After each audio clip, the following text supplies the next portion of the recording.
Hello everyone, welcome to this channel. Um, please subscribe, share and comment the video lectures. So today we will see about the first chapter of numerical analysis, which is about error analysis.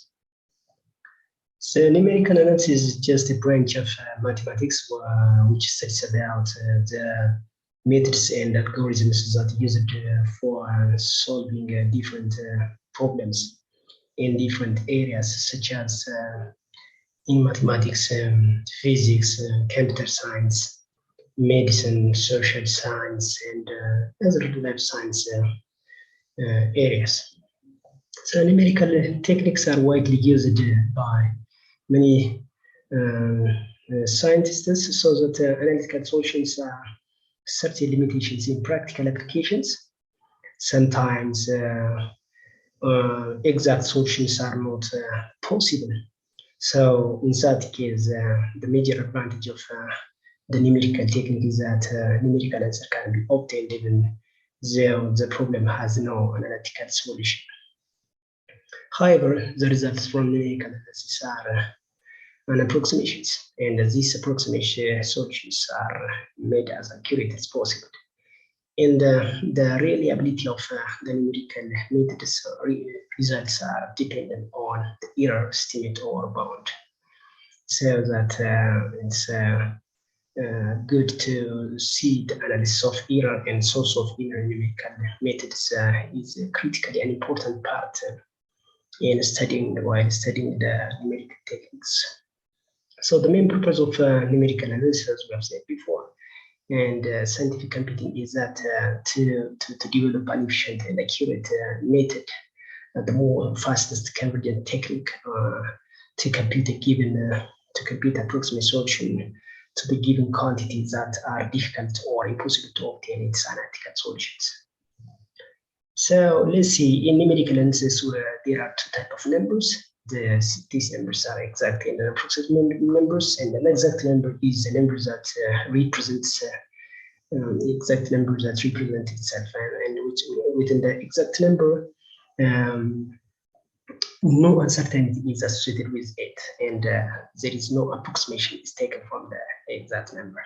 So such numbers like 5, 21 over 6, 23, 4.5, 2, 0, 3 are exact numbers, and those type of numbers are approximate numbers, and sometimes numbers which cannot be, there are numbers which cannot be expressed by a finite number of digits, so that for a practical competition, we should manage those numbers so that numbers which represent the exact number with a certain degree of accuracy are said to be an approximate numbers. For instance, radical 2, which is 1.41421, which is an intermitting, E, which is 2.7183, which is an intermitting, are not exact numbers since they contain infinitely many digits. Therefore, numbers obtained by returning or lifting a few digits from the exact number are called approximate numbers. So 3.142, which is an approximate representation of pi, and 2.718 is also an approximate value of E, an approximate value of E. So when we are using such numbers in practical competition, we are going to approximate to a manageable size. So that representation is said to be an approximate number. The other concept is about significant figures. Significant figures are digits that used to express a given number. And digits from 1 to 9 are significant figures. And 0 is also a significant figure, but sometimes it's not a significant figure when it's used to fix the decimal point or fill the place of unknown or discarded digit. For example, you can see the number 5,879, 3.487, and 0.47262 contains for significant figures. Numbers such as 0.00486, 0.00038, and 0.00037 contains 3 significant figures. The zeros are used to fix on the place of the decimal. in the number here, the first four zeros are not significant figures, but the other two zeros are significant figures. The other one is a rounding of a number. So when we divide 2 by 7, we get an intermediate decimal fraction, which is 0.285714, which is it continues like that, which is non-terminating. So for using such a number in practical computation, it should be cut off to a manageable size, such as 0.28 in 2 significant figure, 0.286 in 3 significant figure, 0.2857 in 4 significant figure in say. So the process of cutting off superfluous digits or removing superfluous digits and retaining as many digits as desired is known as rounding off. Or we can say that the process of dropping unwanted digits is said to be rounding off. So how can there are procedures to round off a given number? So numbers are round off according to the following code. So to round off the number of which has n significant figures into n significant figure, so discard all digits to the right of the nth place, and if the discarded number is less than 5, the first case, when the discarded number is less than 5 in the nth one, n plus 1's place, then leave the nth digit unchanged. So for instance, 8.893, when you want to round off to 3 significant figure, it is 8.89 because 3 is the third place, this one, then the third place is less than 5. When the n1 plus the n plus 1's place is greater than 5, increase the nth digit by 1. Increase the nth digit by 1. For instance, 5.3456, when we are approximate to 4 significant figure or 3 decimal place, which is 5.346. You can see that 6 is greater than 5, so that we add 1 on the nth place, so that it becomes 5.346. And when the nth plus 1 place is exactly 5, increase the nth digit by unity if it's an odd number, otherwise leave it as unchanged. For instance, 11.675. When we are approximated to 2 decimal place, 11.68. So clearly you can see that 7 is an odd number, and the n plus 1 place is 5, which is so if the nth place is an odd number, we add 1, so that it becomes 11.68 and 11.685. And you can, if you want to approximate to the 2 decimal place, then you can see that 8 is an even number, so that we leave as it is when we are approximate to 2 decimal places. So it becomes 11.68. Okay, round off the following numbers correct for the significant figures. So 28.3643, 176.267, 23.395, 45,268. So after writing 4 significant figures, we have the following: for significant, 28 to 2 decimal places, just the 28.364, which the number 4 is less than 5, so that it becomes 28.36. And on the numbers 176.267 becomes when we are approximate to for significant figures, it becomes 179.3, just 0.3, 179.3. And when we approximate 323.395 to after 4 decimal place, it becomes 300. So which this one is not. I think this one is not correct. And 452685300 becomes when you are approximate to 4 decimal place, it becomes 452 Then on the fourth one, 6. So 8 is here. So we add 1 so that it becomes 4, 5 to 6 times 10 raised to 5. Okay, the other one is the error and the error analysis. So in any numerical competition, we produce an error. In general, we can say that error is a difference between the true value and its approximate value, and we can take it as like this one. Error is the true value minus its approximate value. So before going to see different type of errors, let's see what are the sources of error. So numerical results are affected by many types of errors. Some of the source of errors are error in a given input data. So the input data can be a result of measurements which have been contaminated by different type of errors. Maybe measuring instruments or different factors that affect that produce an error. The other one is rounding of errors during competition. So rounding of error occurs whenever an irrational number or a non-terminating decimal fraction is used for practical competition. We are going to round off the error so that in such case we produce an error.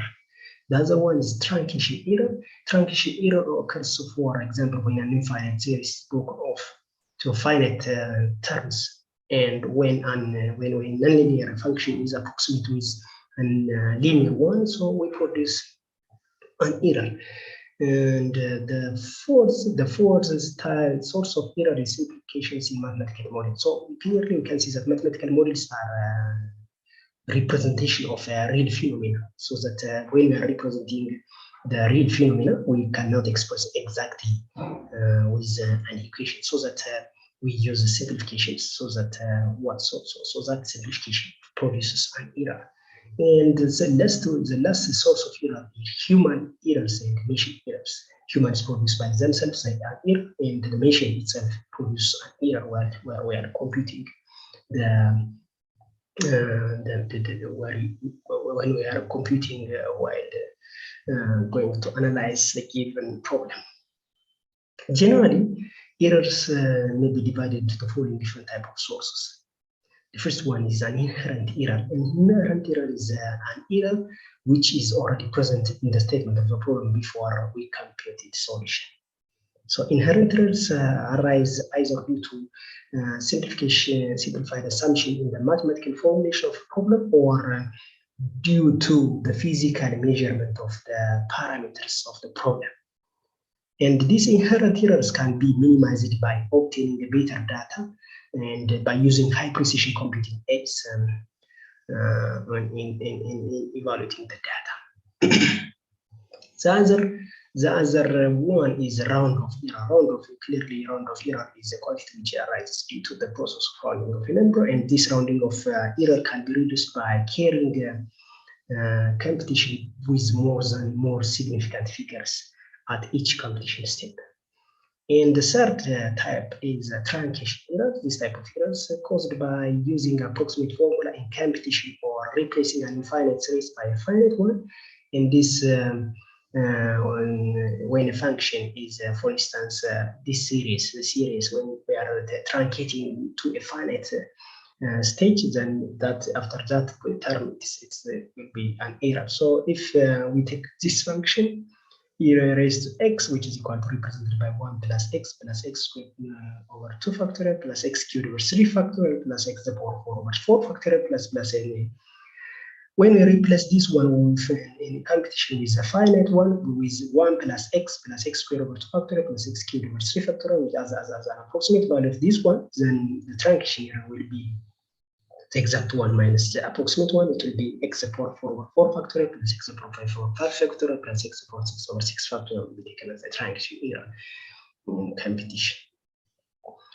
The other types of errors are absolute error, relative error, and percentage errors. Absolute error is clearly the difference between the numerical difference between true value and its approximate value. Numerical difference means the absolute difference of the error itself, the absolute value difference of the true value.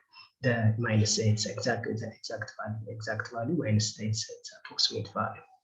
So it's an approximate error is the absolute value of the error, which is x exact value minus x approximate value, and the unit of exact the absolute error is the unit of the is a unit of the exact value.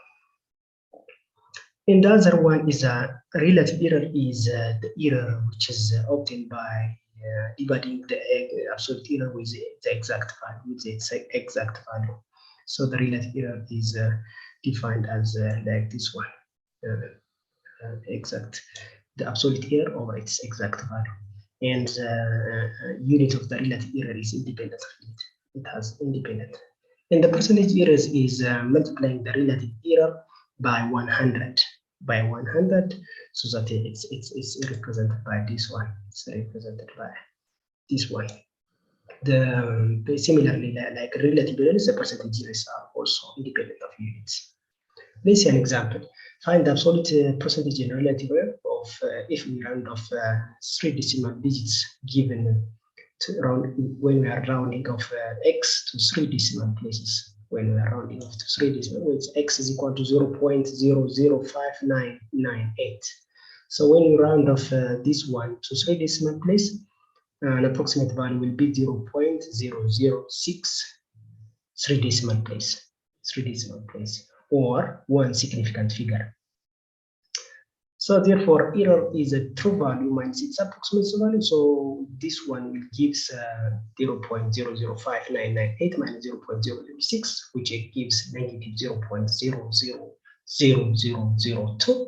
So the absolute error will be the numerical value, which is or the absolute value of the error.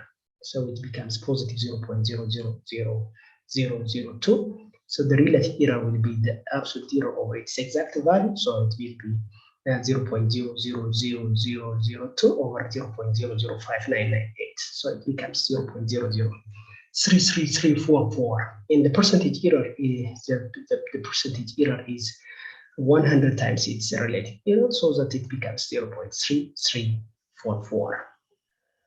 And the second example is round of the number 75462, which is 75,426 to 4 significant figures, digits, and then calculate the absolute relative and percentage. So after rounding of the number 75462, you will get 75,460. Therefore, the absolute error is the exact value minus its approximate value, and you get 2. It's an absolute error, and the relative error is the exact value, the absolute error over its exact value, so it becomes 0.000265, and the percentage error is 100 times the relative error, and it becomes 0.00265.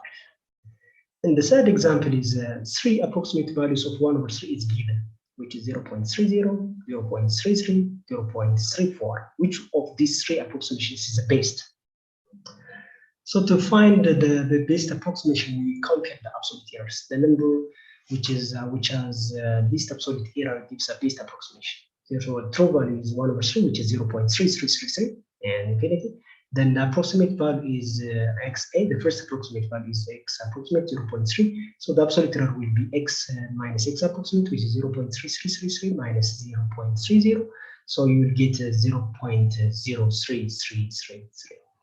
When we take the second approximation, which is 0.33, the absolute error given by x minus x approximate, so it becomes 0.00333.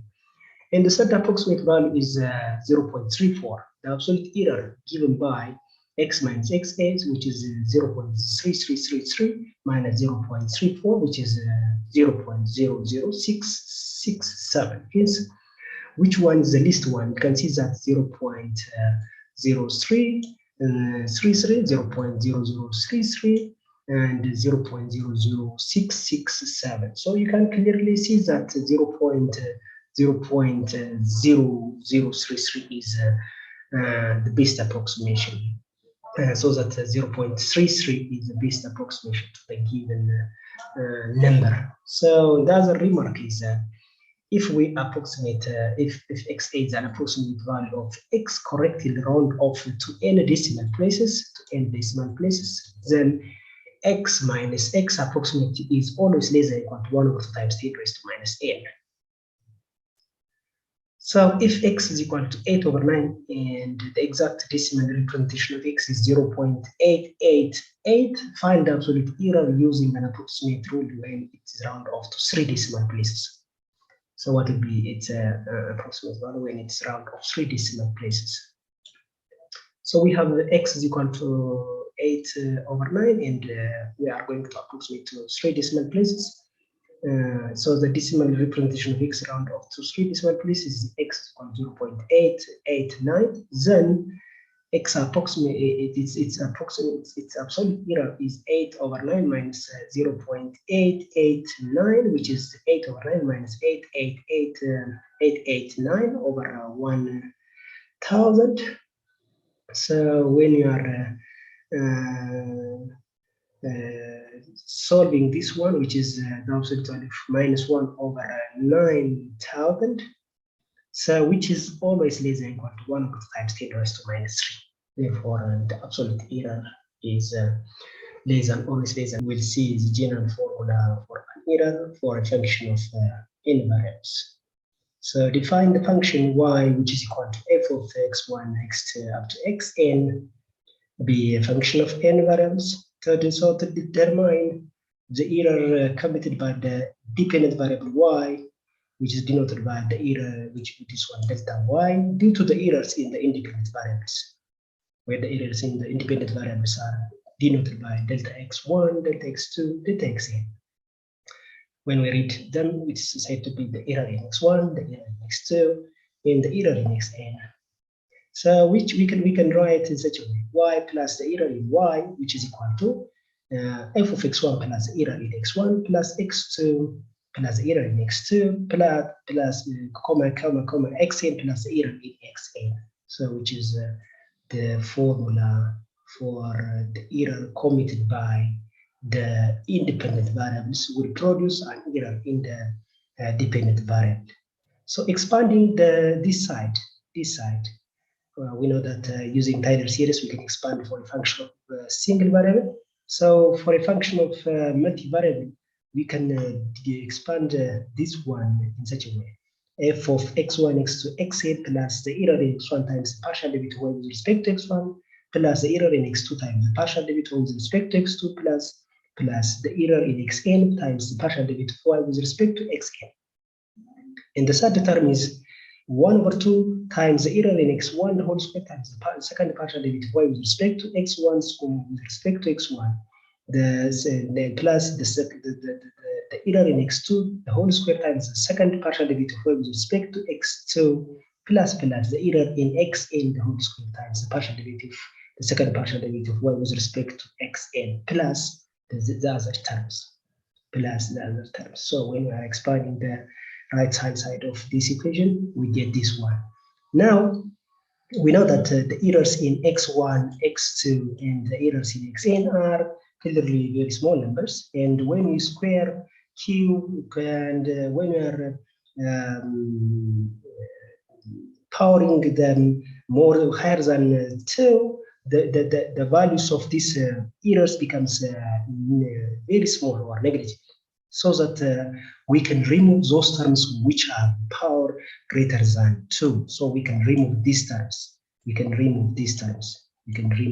So that we obtain the following.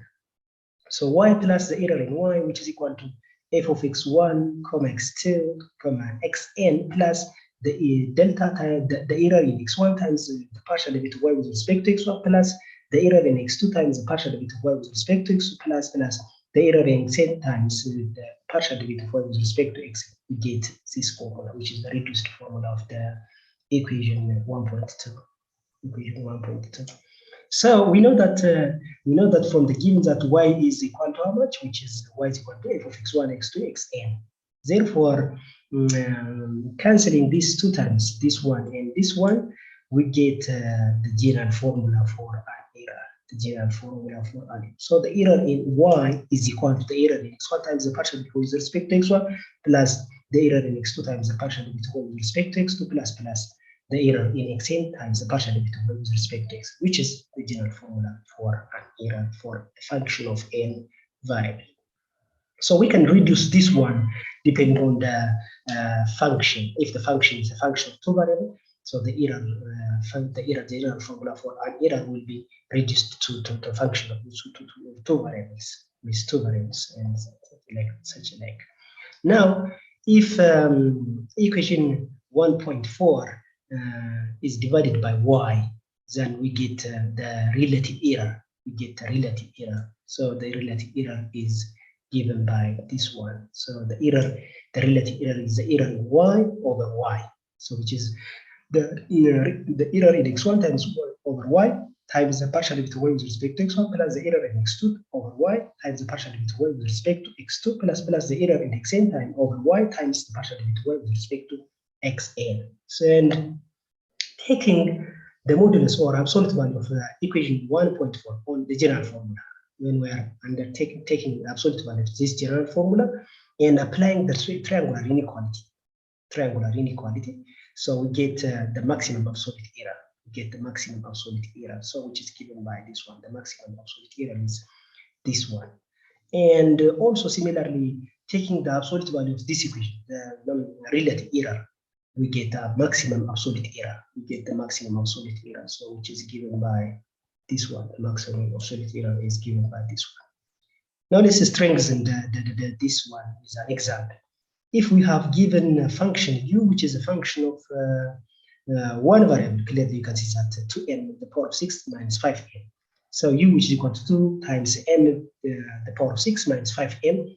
Then find the percentage error in u in the dependent variable at m is equal to 1 if the error in m is given by 0.5. So the error in m is given by 0. So we are going to find the percentage error in u.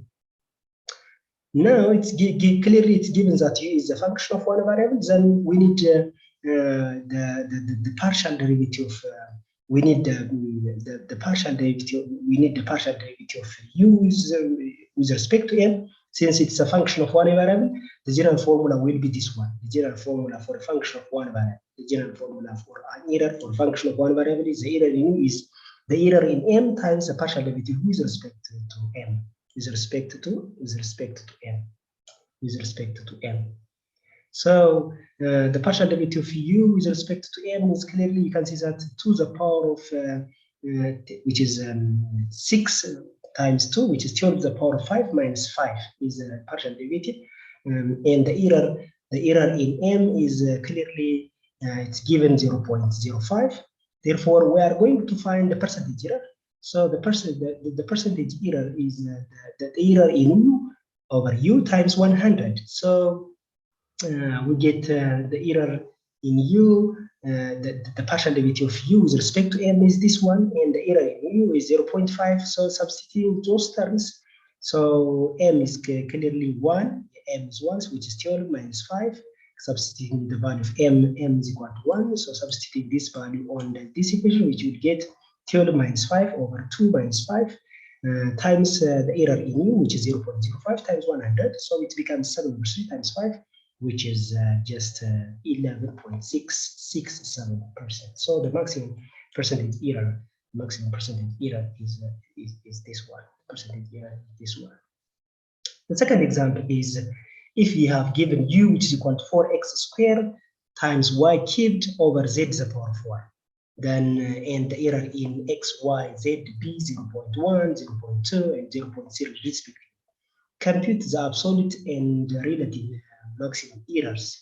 The absolute and relative maximum errors in u when the value of x, y, z is 1. So clearly you can see that the u is a function of 3 variables. U is a function of 3 variables. So what will be the general formula? What looks like the general formula when the function is a function of 3 variables is this one. You can see clearly. You can see that the error in u is equal to the error in x times the partial derivative with respect to x plus the error in y times the partial derivative with respect to y plus the error in z times the partial derivative with respect to z. Now we need these partial derivatives, the partial derivative with respect to x, with respect to y, and with respect to z. So since the partial derivatives, when we are differentiating u with respect to x in partial derivative, when we are differentiating u with respect to x, so we will consider the other variables in the function as a constant, so that the partial derivative with respect to x is 4, which is x squared. When we are derivating x squared, it becomes 2x, so which is 8x squared, 8x times y cubed over z. The power of 4 will be the partial derivative with respect to x.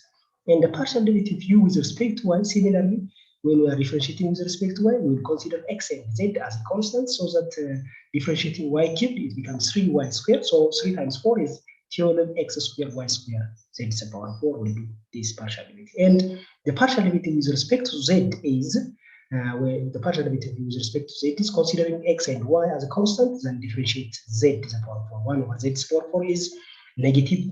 The derivative of z is z to the power of which is minus 4, z to the power of 3 over z to the power of 8. It becomes z to the power of 8. So when we are cancelling those similar terms, you will get minus 16x squared y cubed z to the power of 5.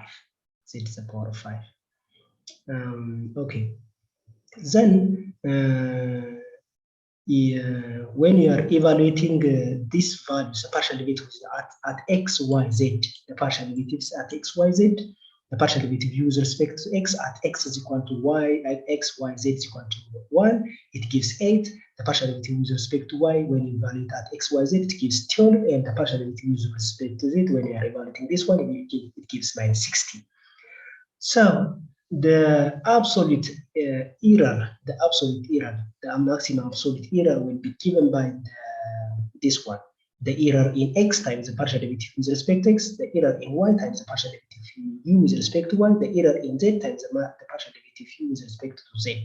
So which is 8 times the error in x, 12 times the error in y, and 16 times the error in 16, because it was negative 16. So when take it from absolute value, it becomes positive 16. So that adding those terms, you will get this one, which is the maximum absolute. And the maximum relative error is the maximum absolute error over the value of u. So it becomes 0.08 over 4 is 0.02. 4 is obtained. The value of u is 4 when we are substituting the values of x, y, and z. We get 1. Since they are 1, 1, 1, it becomes 1. So the maximum relative error is 0.02.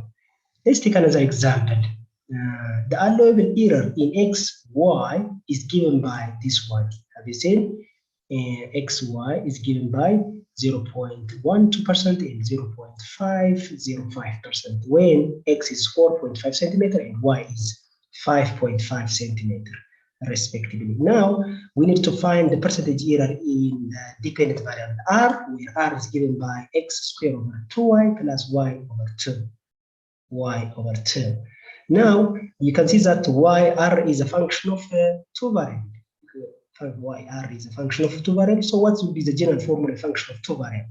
So it's given by this one. The error in x times the partial derivative of r with respect to x plus the error in y times the partial derivative of r with respect to y. So the error, the partial derivatives of r with respect to x and y are given as the partial derivative of r with respect to x is x over y, and the partial derivative of r with respect to y is minus r squared over 2y squared plus 1 over, so minus x squared, so minus x squared over 2y squared plus 1 over 2 plus 1 over 2.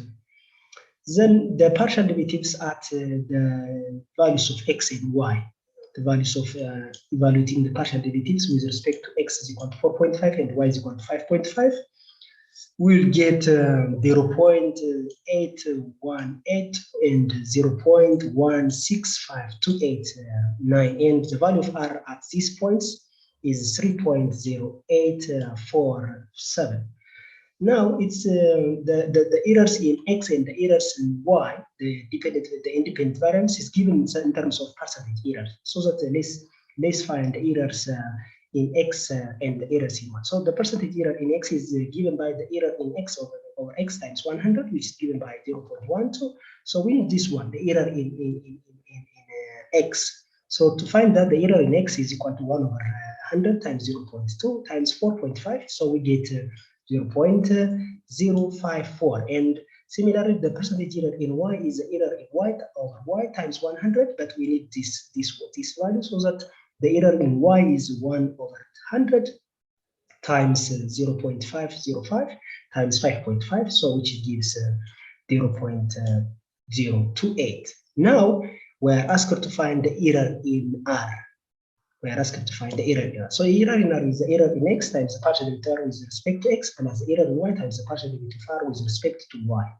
So substituting those values, you will get the error in X is clearly obtained 0.054 times the partial derivative R with respect to X is clearly it's the 4.44 over 5 over 5.5, and it's given there. It's given this one, and 0.028 times substituting those values, you get this one. Similarly, it gives that 0.028 times 0.65289. So collecting those terms, the error in R is given by 0.0277888. Therefore, the percentage error in R is the error in R over R times 100%. So that substituting those values, you will get the error in R is 0.901%. Now let's see another topic, which is inverse problem. In this concept, this concept is about when we have given the error in the independent variable. When we are given the error in the dependent variable y, then what will be the errors? What will be the error committed by the dependent variables? What will be the error committed by the dependent variables? The independent variables x1 up to x2 up to xn. So from the general formula, the error in y is the error in y is the error in x times the partial derivative of y with respect to x1 plus the error in x2 times the partial derivative of y with respect to x2 plus the error in xa times the partial derivative of y with respect to x, which is the general formula for a function of n variables. Then, using the principle of equal efforts, the errors in each independent variables have equal efforts, assuming that principle. So the error in x1 times the partial derivative with respect to x1 is equal to the error in x2 times the partial derivative with respect to x2, which is equal to the error in xn times the partial derivative y with respect to x, which means that the errors that they produce have the same equal effect on the error in the y value. The error in the y1, which implies that the error in y is n times the error in x1 times the partial with respect to x1, or the error in x1 is the same as the error in y over n times the partial derivative with respect to it. Similarly, the error in x2 is the partial derivative y with the error in y over n times the partial derivative y with respect to x2. And the error in x3 is equal to the error in y over n times the partial derivative of y with respect to x, where n is the number of variables in the function, So the error in xn is error in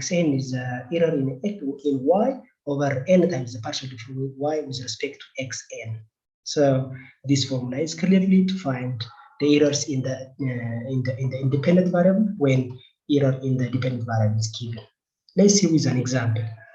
If we have a function r is equal to 3h times h to the power of 6 minus 2a to k, then find the percentage error in h and k at h is equal to k, which is equal to 1, if the percentage error in r is given 25%. So it's given in the dependent variable. You see, in the dependent variable r is given, the percentage error is given, then we are going to find the error in h and k. So the function r has how many variables? It has two variables, two independent variables. So the n value will be 2. So we have the function r is equal to 3 times h to the power of 7 when we are multiplying the bracket by 3h, and which is 3 times h to the power of 7 minus 6h times k. Therefore, the partial derivatives of r with respect to each h and k is given by 0. The partial derivative r with respect to h is clearly, you can see that 21h to the power of 6 minus 6k, and the partial derivative of r with respect to k is minus h. So the error in h is obtained by the error in r time over 2 times the partial derivative of r with respect to h, and the error in k is obtained by the error in r over 2 times the partial derivative of r with respect to k. Now the percentage error in r is given. The percentage error in r is given, but we need the error in r, so that the error in r over r times 100%, which is equal to 25, which implies that we need this error in r, so that rearranging it, the error in r becomes 0.25 times r, and r is clearly given, so which is 0.25 times r is 3 h to the power of 7 minus 6 hk, which is 0.75. So the error in r is given 0.75. So the percentage error in h is the error in h times over h times 100. So 1 over h times the error in h is the error in r over 2 times the partial derivative h r with respect to h, so that the error in r or 2 times the partial derivative with respect times 100. So h is 1 over 1 times the error in r is 0.75. 0.075 over 2 times the error in r with respect to h is when we are substituting h is equal to 1, 21 minus 6 is which is just 15. So that 2 times 15 times 0. Which is this one is cancelled. I think already it's multiplied by 0.75 times 100, which is this one. So that it becomes this one. So that it becomes this one. It becomes this one.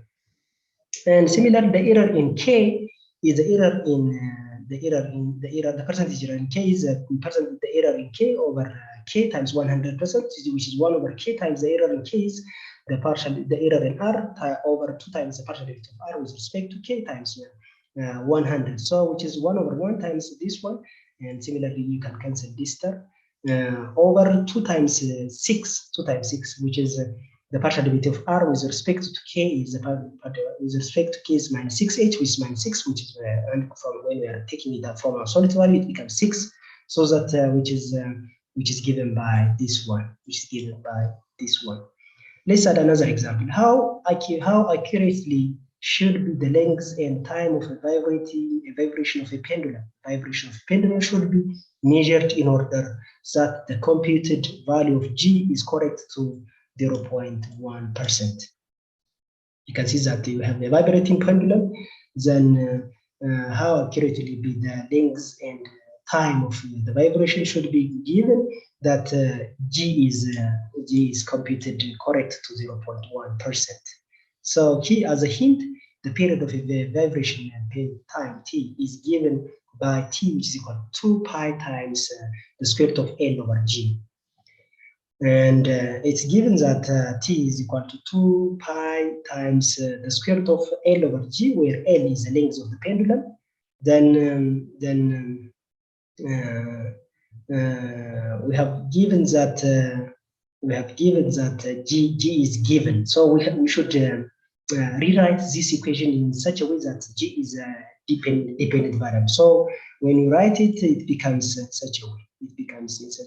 When you write it, it becomes in such a way. For g, which is equal to 4 times pi square L over t square. So the partial derivative of g with respect to L is 4 pi square over t square, or differentiating with respect to L, and the partial derivative with respect to t is minus 2, which is just minus 8 pi square L over t cubed. So we need the error in L. Our target is to find the error in the length and the error in the time, which is produced by the vibrating pendulum. So the error in L and h is given by, since the function is a function of two variables, it is given by this one, the error in g over 2 times the partial derivative with respect to L, and the error in t is the error in g time over 2 times the partial derivative with respect to t. but the error in G is given in the form of percentage error. So the error in G over G times 100% is given 0.01, so that the error in G over 4 pi square L over T square times 100 is equal to this one. This one, it's given this one. The error, you can take this one as a, as one equation. Then let's find the error in L. The error in the percentage error in L is the error in N over N times 100. 1 over N times the error in L is clearly the error in G over 2 times partial derivative with respect to X times 100. 1 over N times the error in G, this value. The error in G, in G over the error in G over 2 times the error, the partial derivative G with respect to L is this one. The partial derivative G with respect to L is clearly 4 pi square over T square. So substituting that, 4 pi square over T square times 2 times 100%. Now rearranging this one, you get 1 over 2 times L, adding L here, you'll get this one. The error in G over 4 pi square L over T square times 100. But this value, the error in G over 4 pi square L over T square times 100 is this one. This one, 0.01%. So that 1 over 2 times 0.01% times 100, you will get that this value. You will get that it's this value. You will get it's this value. You get this value. But this one is this value. So similarly, the percentage error in T is the error in T over T times 100%. So 1 over T times the error in T is the error in G over 2 times the partial derivative G with respect to times 100. So 1 over 4 times substituting the error in G, substituting the partial derivative G with respect to T, we get the error in G over 4 times pi square L over T square times 100. But we know this one is 0.01, so which is 1 over 4 times 10, 1 over 4 times 0.01. So which is given by 0.002%. 0.002%. The other concept is error in series approximation. Error committed in series approximation can be evaluated by using the remainder term after the n's term. So Taylor series for a function of one variable at x is equal to a is given by this formula. Which is given by this formula. F of x which is equal to f of a plus x minus a times f first derivative at a plus x minus a the whole square over 2 factorial times the second derivative at a plus x minus a cubed over 3 factorial times the third derivative at a plus x minus a times the power of n minus 1 times over n minus 1 factorial times the n minus 1's derivative at a plus Rn of x, where Rn of x is this x minus a the power of n over n factorial times the n's derivative f at e, where e is between 0 and an arbitrary, between a and an arbitrary x, and r is said to be the remainder term of the series, the remainder term of their series. And if this remainder term is a convergent series, then it tends to 0 as n goes to infinity. Thus, if we approximate f of x by the first n terms of the series, then we can find the maximum error committed in the approximation using the remainder term. If the required accuracy is given, then it's possible to find the number of terms to approximate that series with the given degree of accuracy. We can find the number of terms. For example, the Maclaurin series expansion of e the power of x is given by this one. E the power of x is equal to 1 plus x squared over 2 factorial plus x cubed over 3 factorial plus x the power of n minus 1 over n factorial plus x the power of n over n factorial times e the power of epsilon, where epsilon is between 0 and arbitrary x. Find the number of terms such that their sum yields the value of e of x correct to 8 decimal place at x is equal to 1. Find the number of terms. How many terms it needs to find the sum correct to 8 decimal place at x is equal to 1. So it's given that clearly e the power of x is this term, Then the remainder term is the remainder term for the series is the n's term, which is Rn is x to the power of n, or n factorial times e to the power of x. Now, when e becomes x, gives a maximum absolute error, so x to the power of n over n factorial times e to the power of x.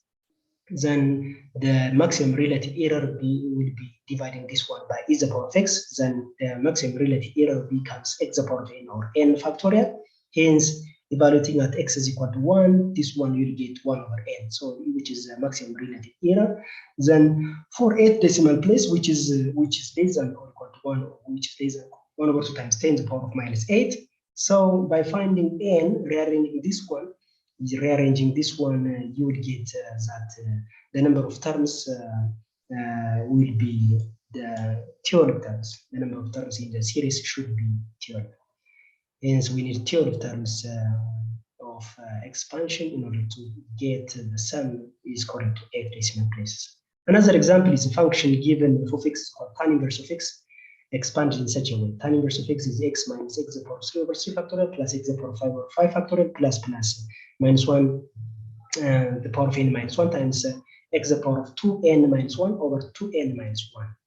So find n such that the series determines tan inverse of 1 correct to 8 decimal places, similar to 8 decimal places when we are approximating the series to 8 decimal places. So how many terms it needs? So we have written n terms. So n plus 1 term is minus 1 times the power of n times x to the power of 2n plus 1 over 2n plus 1. So evaluating at x is equal to 1, you will get minus 1 the power of n over 2n plus 1. So to determine tan inverse of 1 correct to 8 decimal place, this taking under absolute value, which is minus 1 to the power of n over 2n plus 1, which is always less than equal to 1 over 2 times 10 raised to minus 8. So rearranging this one, we get 2n plus 1 is greater than 2 times 10 raised to 8. So n should be greater than or equal to 10 to the power of 8 plus 1. So this is all about chapter 1. And okay, thank you for the time. We'll